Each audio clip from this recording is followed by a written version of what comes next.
Perang Dunia I adalah sebuah perang global terpusat di Eropa yang dimulai pada tanggal 28 Juli tahun 1914 sampai tanggal 11 November tahun 1918.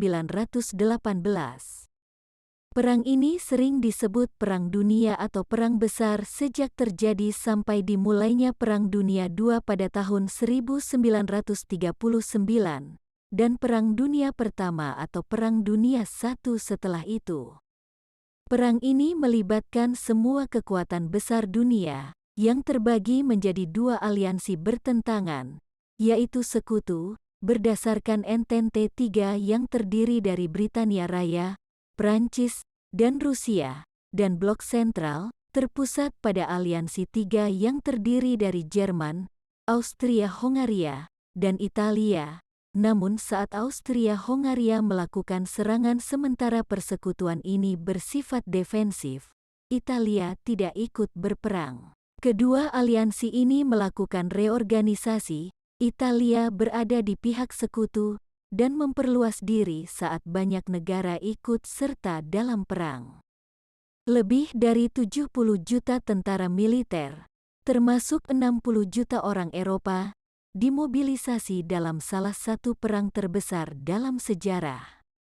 Lebih dari 9 juta prajurit gugur, terutama akibat kemajuan teknologi yang meningkatkan tingkat mematikannya suatu senjata tanpa mempertimbangkan perbaikan perlindungan atau mobilitas. Perang Dunia I adalah konflik paling mematikan ke-6 dalam sejarah dunia, sehingga membuka jalan untuk berbagai perubahan politik seperti revolusi di beberapa negara yang terlibat. Penyebab jangka panjang perang ini mencakup kebijakan luar negeri imperialis kekuatan besar Eropa, termasuk Kekaisaran Jerman, Kekaisaran Austria-Hongaria, Kesultanan Utsmaniyah, Kekaisaran Rusia, Imperium Britania, Republik Prancis, dan Italia. Pembunuhan tanggal 28 Juni tahun 1914 terhadap Adipati Agung Franz Ferdinand dari Austria, pewaris tahta Austria-Hongaria, oleh seorang nasionalis Yugoslavia di Sarajevo, Bosnia dan Herzegovina adalah pencetus perang ini. Pembunuhan tersebut berujung pada ultimatum Habsburg terhadap kerajaan Serbia. Sejumlah aliansi yang dibentuk selama beberapa dasawarsa sebelumnya terguncang, sehingga dalam hitungan minggu semua kekuatan besar terlibat dalam perang. Melalui koloni mereka, konflik ini segera menyebar ke seluruh dunia. Pada tanggal 28 Juli konflik ini dibuka dengan invasi ke Serbia oleh Austria-Hongaria, diikuti invasi Jerman ke Belgia, Luxembourg, dan Prancis, dan serangan Rusia ke Jerman. Setelah pawai Jerman di Paris tersendat, Front Barat melakukan pertempuran atrisi-statis dengan jalur parit yang mengubah sedikit suasana sampai tahun 1917. Di timur, Angkatan Darat Rusia berhasil mengalahkan pasukan Kesultanan Utsmaniyah, namun dipaksa mundur dari Prusia Timur dan Polandia oleh Angkatan Darat Jerman. Front lainnya dibuka setelah Kesultanan Utsmaniyah ikut serta dalam Perang tahun 1914, Italia dan Bulgaria tahun 1915, dan Rumania tahun 1916. Kekaisaran Rusia runtuh bulan Maret tahun 1917, dan Rusia menarik diri dari perang setelah Revolusi Oktober pada akhir tahun itu. Setelah serangan Jerman di sepanjang front barat tahun 1918, Sekutu memaksa pasukan Jerman mundur dalam serangkaian serangan yang sukses dan pasukan Amerika Serikat mulai memasuki parit. Jerman, yang bermasalah dengan revolusi pada saat itu, setuju melakukan gencatan senjata pada tanggal 11 November tahun 1918 yang kelak dikenal sebagai Hari Gencatan Senjata. Perang ini berakhir dengan kemenangan di pihak Sekutu. Peristiwa di front Britania sama rusuhnya seperti front depan, karena para pihak terlibat berusaha memobilisasi tenaga manusia dan sumber daya ekonomi mereka untuk melakukan perang total. Pada akhir perang, 4 kekuatan imperial besar, Kekaisaran Jerman, Rusia, Austria-Hongaria, dan Utsmaniyah, bubar. Negara pengganti 2 kekaisaran yang disebutkan pertama tadi kehilangan banyak sekali wilayah, sementara 2 terakhir bubar sepenuhnya. Eropa Tengah terpecah menjadi beberapa negara kecil. Liga bangsa-bangsa dibentuk dengan harapan mencegah konflik seperti ini selanjutnya. Nasionalisme Eropa yang muncul akibat perang dan pembubaran kekaisaran, dampak kekalahan Jerman dan masalah dengan Traktat Versailles diyakini menjadi faktor penyebab pecahnya Perang Dunia II. Di Kanada, Maclean's Magazine pada bulan Oktober tahun 1914 menuliskan, sejumlah perang diberi dan dinamakannya sendiri. Perang ini namanya Perang Besar. Sejarah asal-usul dan bulan-bulan pertama perang diterbitkan di New York pada akhir 1914 dengan judul The World War, Perang Dunia. Selama periode antar perang, perang ini lebih sering disebut Perang Dunia dan Perang Besar di negara-negara berbahasa Inggris. Setelah pecahnya Perang Dunia Kedua tahun 1939, istilah Perang Dunia I atau Perang Dunia Pertama menjadi standar, dengan sejarawan Britania dan Kanada yang lebih suka Perang Dunia Pertama, dan Amerika Perang Dunia I. Kedua istilah ini juga dipakai selama periode antar perang. Frasa Perang Dunia Pertama dipakai bulan September tahun 1914 oleh filsuf Jerman Ernst Haeckel, yang mengklaim bahwa tidak ada keraguan bahwa alur dan tokoh Perang Eropa yang dikhawatirkan akan menjadi Perang Dunia Pertama dalam arti sepenuhnya. The First World War, Perang Dunia Pertama, juga merupakan judul buku sejarah tahun 1920 karya perwira dan jurnalis Charles Accord Repington. Pada abad ke-19, kekuatan-kekuatan besar Eropa berupaya keras mempertahankan keseimbangan kekuatan di seluruh Eropa, sehingga pada tahun 1900 memunculkan jaringan aliansi politik dan militer yang kompleks di benua ini. Berawal tahun 1815 dengan aliansi suci antara Prusia, Rusia, dan Austria. Kemudian, pada Oktober tahun 1873, Kanselir Jerman Otto von Bismarck menegosiasikan Liga Tiga Kaisar, Jerman, Dreikaiserbund, antara monarki Austria-Hongaria, Rusia, dan Jerman. Perjanjian ini gagal karena Austria-Hongaria dan Rusia tidak sepakat mengenai kebijakan Balkan, sehingga meninggalkan Jerman dan Austria-Hongaria dalam satu aliansi yang dibentuk tahun 1879 bernama Aliansi II. Hal ini dipandang sebagai metode melawan pengaruh Rusia di Balkan saat Kesultanan Utsmaniyah terus melemah. Pada tahun 1882, aliansi ini meluas hingga Italia dan menjadi Aliansi III. Setelah 1870, konflik Eropa terhindar melalui jaringan perjanjian yang direncanakan secara hati-hati antara Kekaisaran Jerman dan seluruh Eropa yang dirancang oleh Bismarck. Ia berupaya menahan Rusia agar tetap di pihak Jerman untuk menghindari perang dua front dengan Prancis dan Rusia. Ketika Wilhelm II naik tahta sebagai Kaisar Jerman, Bismarck terpaksa pensiun dan sistem aliansinya perlahan dihapus. Misalnya, Kaiser menolak memperbarui perjanjian reasuransi dengan Rusia pada tahun 1890. 2 tahun kemudian, aliansi Prancis-Rusia ditandatangani untuk melawan kekuatan Aliansi III. Pada tahun 1904, Britania Raya menandatangani serangkaian perjanjian dengan Prancis, Entente Cordiale, dan pada 1907, Britania Raya dan Rusia menandatangani Konvensi Inggris-Rusia.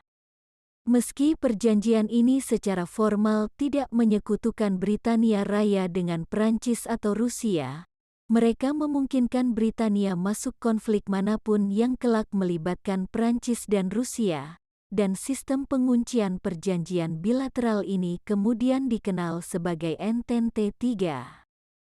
Kekuatan industri dan ekonomi Jerman tumbuh pesat setelah penyatuan dan pendirian kekaisaran pada tahun 1871.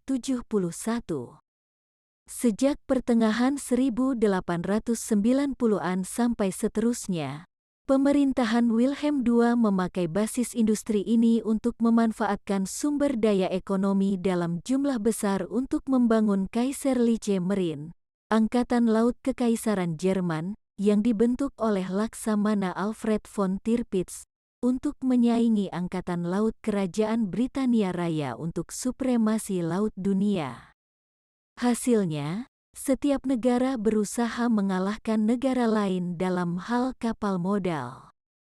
Dengan peluncuran HMS Dreadnought tahun 1906, Imperium Britania memperluas keunggulannya terhadap pesaingnya, Jerman.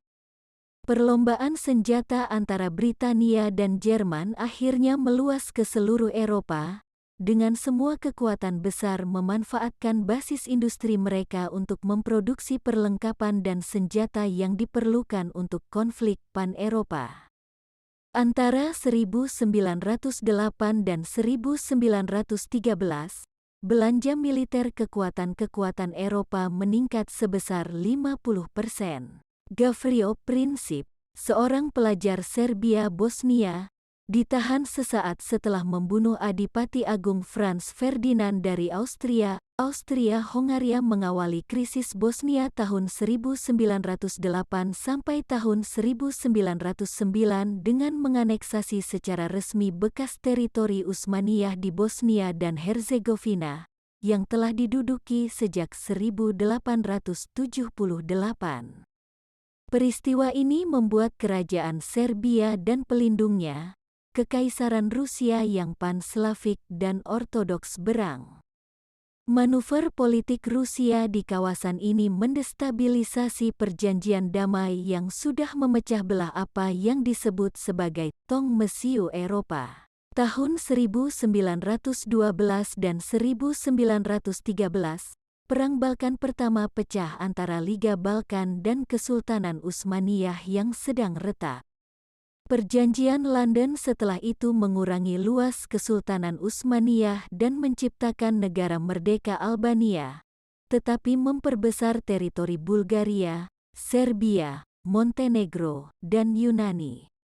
Ketika Bulgaria menyerbu Serbia dan Yunani pada tanggal 16 Juni tahun 1913, negara ini kehilangan sebagian besar Makedonia ke Serbia dan Yunani dan Dobruja Selatan ke Rumania dalam Perang Balkan Kedua selama 33 hari, sehingga destabilisasi di wilayah ini semakin menjadi-jadi.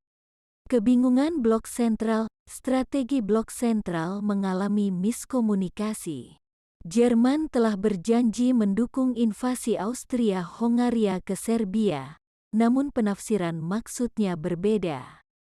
Rencana penempatan pasukan yang sebelumnya diuji telah diganti pada awal 1914, namun penggantian tersebut tidak pernah diuji dalam latihan. Para pemimpin Austria-Hongaria yakin Jerman akan melindungi perbatasan utaranya dari serbuan Rusia. Meski begitu, Jerman mengharapkan Austria-Hongaria mengarahkan sebagian besar tentaranya ke Rusia, sementara Jerman menangani Prancis.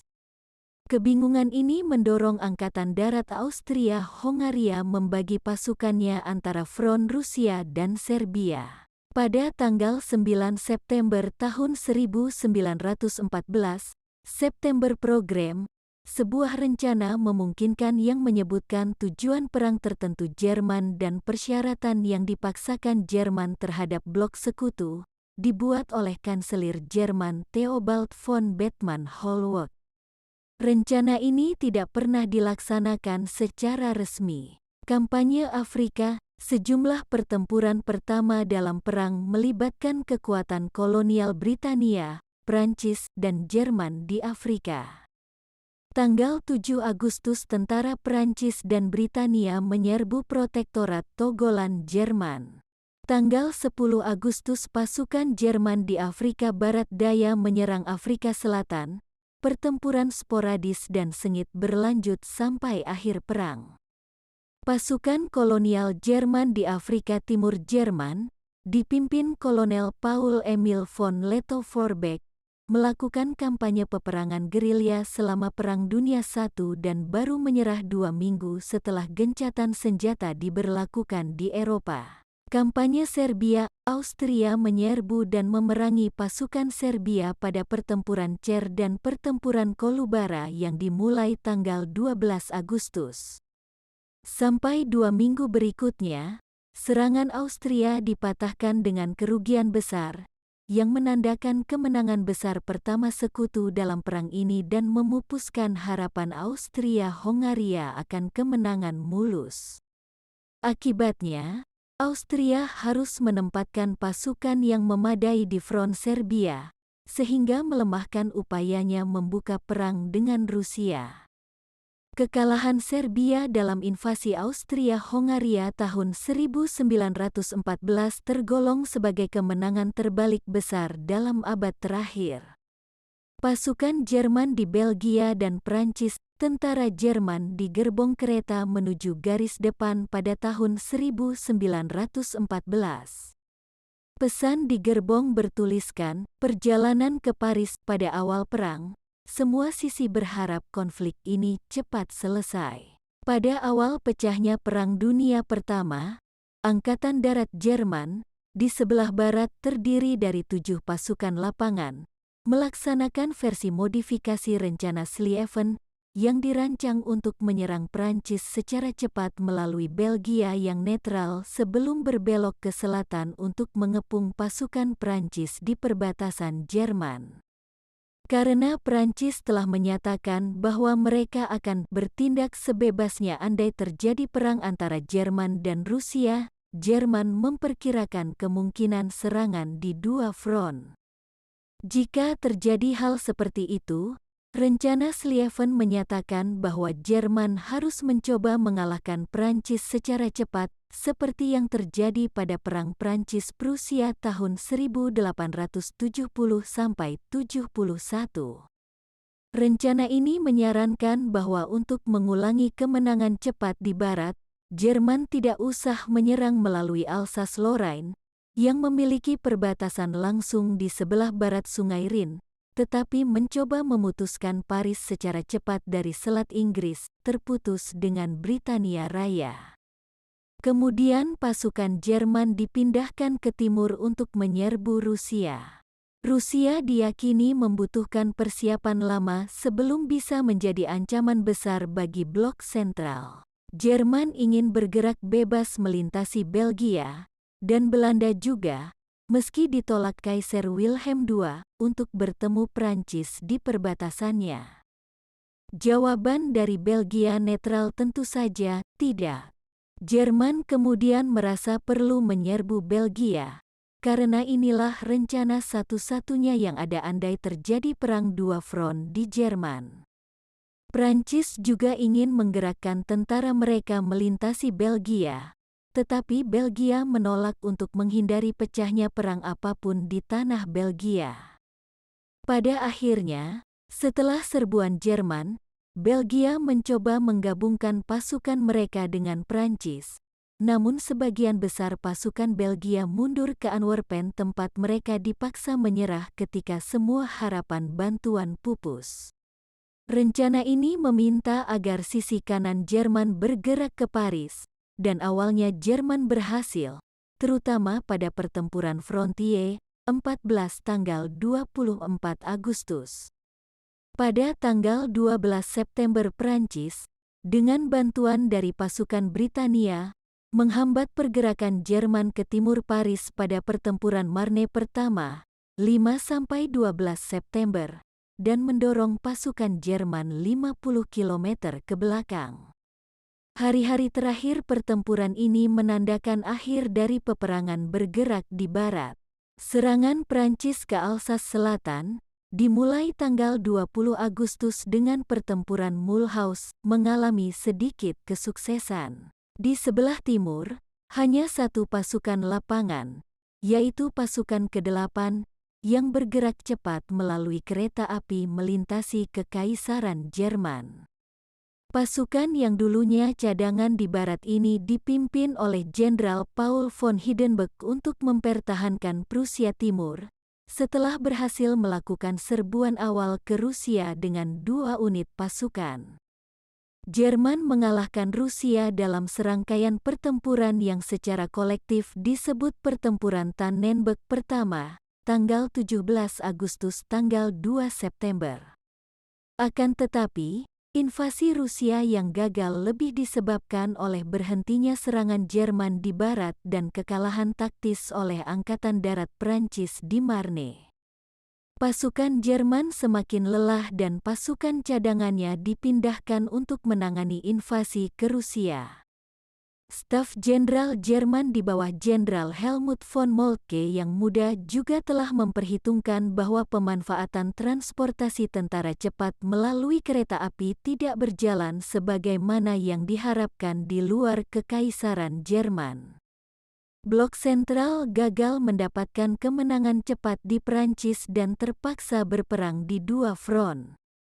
Pasukan Jerman mengambil posisi defensif yang baik di dalam Prancis dan berhasil melumpuhkan mobilisasi 230.000 tentara Prancis dan Britania secara permanen. Meski begitu, masalah komunikasi dan keputusan komando yang bisa dipertanyakan menggagalkan impian kemenangan awal Jerman. Asia Pasifik, pria di Melbourne mengambil brosur perekrutan 1914.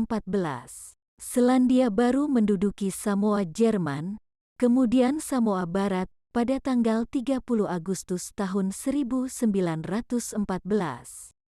Tanggal 11 September, pasukan ekspedisi laut dan militer Australia mendarat di Pulau Nepomen, kemudian Britania Baru, yang merupakan wilayah Nugini, Jerman. Tanggal 28 Oktober kapal jelajah SMS Emden menenggelamkan kapal jelajah Jerman Zemcuk pada pertempuran Penang. Jepang merebut koloni Mikronesia Jerman dan, setelah pengepungan Qingdao, pelabuhan batubara Jerman di Qingdao di Semenanjung Shandong, Tiongkok. Dalam beberapa bulan, pasukan sekutu telah merebut semua teritori Jerman di Pasifik, hanya pos dagang terisolasi dan sedikit wilayah di Nugini yang bertahan. Front Barat, taktik militer sebelum Perang Dunia I gagal menyamai kemajuan teknologi. Kemajuan ini memungkinkan terciptanya sistem pertahanan canggih yang tidak mampu disamai taktik militer lama sepanjang perang. Kawat berduri merupakan penghalang efektif terhadap pergerakan infanteri massal. Artileri, jauh lebih mematikan daripada tahun 1870-an, ditambah senjata mesin, menjadikan pergerakan di daratan terbuka sangat sulit dilakukan. Jerman memperkenalkan gas beracun, teknik ini kelak dipakai oleh kedua pihak, meski tidak pernah terbukti menentukan dalam memenangkan suatu pertempuran. Dampaknya sangat sadis, menyebabkan kematian yang lama dan menyakitkan, dan gas beracun menjadi salah satu hal terburuk yang paling ditakuti dan diingat dalam perang ini. Komandan di kedua sisi gagal mengembangkan taktik mematahkan posisi parit dengan tanpa kerugian besar. Sementara itu, teknologi mulai menciptakan senjata-senjata ofensif baru, seperti tank. Setelah pertempuran Marne pertama, 5–12 September tahun 1914, baik pasukan Entente dan Jerman mengawali serangkaian manuver mengepung dalam peristiwa yang disebut perlombaan ke laut. Britania dan Prancis kelak menyadari bahwa mereka menghadapi pasukan parit Jerman dari Lorraine sampai pesisir Belgia. Britania dan Prancis berupaya melakukan serangan, sementara Jerman mempertahankan teritori yang diduduki. Akibatnya, parit-parit Jerman lebih kukuh ketimbang milik musuhnya.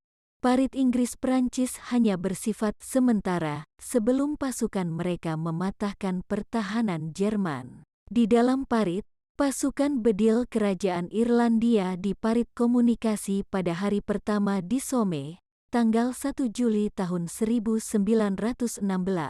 Kedua sisi mencoba memecah kebuntuan menggunakan kemajuan ilmu pengetahuan dan teknologi. Pada tanggal 22 April tahun 1915 pada pertempuran Ypres kedua, Jerman melanggar konvensi Den Haag memakai gas klorin untuk pertama kalinya di front barat. Tentara Aljazair mundur ketika digas sehingga terbentuk celah sepanjang 6 km, 4 mil, terbuka di lini sekutu yang segera dimanfaatkan Jerman, mengadakan pertempuran Kitchener's Wood. Sebelum ditutup oleh tentara Kanada, tank pertama dipakai dalam pertempuran oleh Britania pada pertempuran Flers Coslete, bagian dari serangan Somme yang lebih besar, pada tanggal 15 September tahun 1916 dengan sedikit keberhasilan. Prancis memperkenalkan meriam putar Renault FT pada akhir 1917. Jerman memanfaatkan tank-tank sekutu yang ditangkap dan sejumlah kecil tank mereka sendiri. Kelanjutan peperangan parit, tahun 1916 sampai tahun 1917. Kedua sisi tidak mampu memberi pukulan menentukan selama 2 tahun berikutnya. Sekitar 1,1 sampai 1,2 juta tentara pasukan Britania dan jajahannya berada di front barat pada satu waktu. 1.000 batalion menempati sektor lini dari Laut Utara sampai Sungai Orne, melakukan sistem rotasi 4 tahap selama 1 bulan, kecuali sebuah serangan sedang terjadi. Front ini memiliki parit sepanjang 9.600 km, 5.965 mil. Setiap batalion menduduki sektornya selama seminggu sebelum kembali ke lini pendukung dan terus ke lini cadangan sebelum seminggu di luar lini, biasanya di wilayah Poperinge atau Amiens. Perwira dan tamtama senior dari kontingen Bermuda Artileri Milisi Bermuda, artileri garnisun kerajaan di Eropa. Sepanjang tahun 1915 sampai 17, Imperium Britania dan Prancis mengalami lebih banyak korban daripada Jerman, karena sikap strategi dan taktik yang dipilih oleh sisinya. Secara strategis, saat Jerman hanya melakukan 1 serangan tunggal di Verdun, Sekutu melakukan banyak upaya untuk mematahkan lini Jerman. Armada besar Britania Raya berlayar ke Scapa Flow, 1914, pada tanggal 1 Juli tahun 1916. Angkatan Darat Britania Raya mengalami hari paling mematikan dalam sejarahnya, dengan korban 57.470 jiwa, termasuk 19.240 gugur. Pada hari pertama pertempuran Somme. Kebanyakan korban jatuh pada 1 jam pertama serangan. Seluruh serangan Somme melibatkan 500.000 prajurit Angkatan Darat Britania. Skadron kapal perang Hocheflot di laut, serangan Jerman yang terus-menerus di Verdun sepanjang 1916, ditambah Somme, Juli dan Agustus tahun 1916, membawa pasukan Prancis yang lelah di ambang perpecahan. Upaya sia-sia dalam serangan frontal memakan banyak korban bagi Britania dan Poilu Prancis dan mendorong terjadinya mutini besar-besaran tahun 1917. Setelah serangan Nivelle, April dan Mei tahun 1917, yang gagal. Secara taktis, doktrin Komandan Jerman Erich Ludendorff berupa pertahanan elastis, cocok dipakai untuk peperangan parit. Pertahanan ini terdiri dari posisi depan yang minim pertahanan dan posisi utama jauh di belakang jangkauan artileri yang lebih kuat, yang dari situlah serangan balasan cepat dan kuat bisa dilancarkan. Pada pertempuran Arras 1917, satu-satunya keberhasilan besar militer Britania adalah penaklukan Vimy Ridge oleh Korps Kanada di bawah pimpinan Sir Arthur Currie dan Julian Byng. Tentara yang menyerang, untuk pertama kalinya, mampu mengalahkan, bersatu dengan cepat, dan mempertahankan pegunungan yang membatasi dataran Douai yang kaya akan kandungan batu bara. Perang laut. Pada awal perang, Kekaisaran Jerman memiliki kapal jelajah yang tersebar di seluruh dunia. Beberapa di antaranya dipakai untuk menyerang kapal dagang sekutu. Angkatan Laut Kerajaan Britania Raya secara sistematis memburu mereka, meski menanggung malu akibat ketidakmampuannya melindungi kapal sekutu. Misalnya, kapal jelajah ringan Jerman SMS Emden, bagian dari Skadron Asia Timur yang berpusat di Tsingtau, menangkap atau menghancurkan 15 kapal dagang, serta menenggelamkan sebuah kapal jelajah Rusia dan kapal penghancur Prancis. Namun sebagian besar Skadron Asia Timur Jerman, terdiri dari kapal jelajah lapis baja Shanos dan Gneisenau, kapal jelajah ringan Nuremberg dan Leipzig dan 2 kapal angkut tidak diberi perintah mencegat jalur perkapalan dan malah diperintahkan kembali ke Jerman ketika bertemu kapal perang Britania. Armada Jerman dan Dresden menenggelamkan 2 kapal jelajah lapis baja pada pertempuran Coronel, namun hampir hancur pada pertempuran Kepulauan Falkland bulan Desember tahun 1914. Dengan Dresden dan beberapa kapal pembantu berhasil kabur, tetapi pada pertempuran Mas-a-Tierra kapal-kapal tadi akhirnya hancur atau ditangkap. Sesaat setelah pecahnya pertempuran, Britania memulai blokade laut Jerman. Strategi ini terbukti efektif, memutuskan suplai militer dan sipil. Meski blokade ini melanggar hukum internasional yang diatur oleh beberapa perjanjian internasional selama 2 abad terakhir. Britania membuang ranjau di perairan internasional untuk mencegah kapal apapun memasuki seluruh wilayah samudra, sehingga membahayakan kapal yang netral sekalipun. Karena ada sedikit tanggapan terhadap taktik ini, Jerman mengharapkan taktik yang sama terhadap peperangan kapal selamnya yang tidak terhambat. Pertempuran Jutland, Jerman, Skagerrakslag, atau Pertempuran Skagerrak 1916 berubah menjadi pertempuran laut terbesar dalam perang ini, satu-satunya pertempuran kapal perang berskala besar dalam Perang Dunia I, dan salah satu yang terbesar dalam sejarah.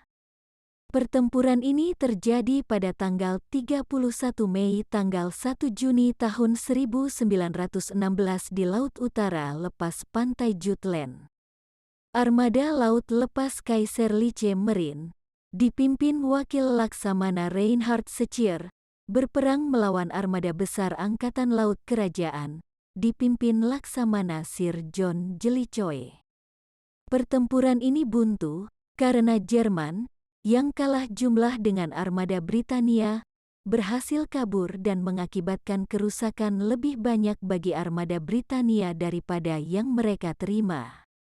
Secara strategis, Britania menguasai lautan, dan sebagian besar armada permukaan Jerman masih tertahan di pelabuhan selama perang berlangsung. Kapal Jerman berusaha memotong jalur suplai antara Amerika Utara dan Britania. Sifat peperangan kapal selam berarti bahwa serangan bisa datang tanpa peringatan, sehingga memberi kemungkinan selamat yang kecil bagi awak kapal dagang. Amerika Serikat mengeluarkan protes, dan Jerman mengganti aturan pertempuran.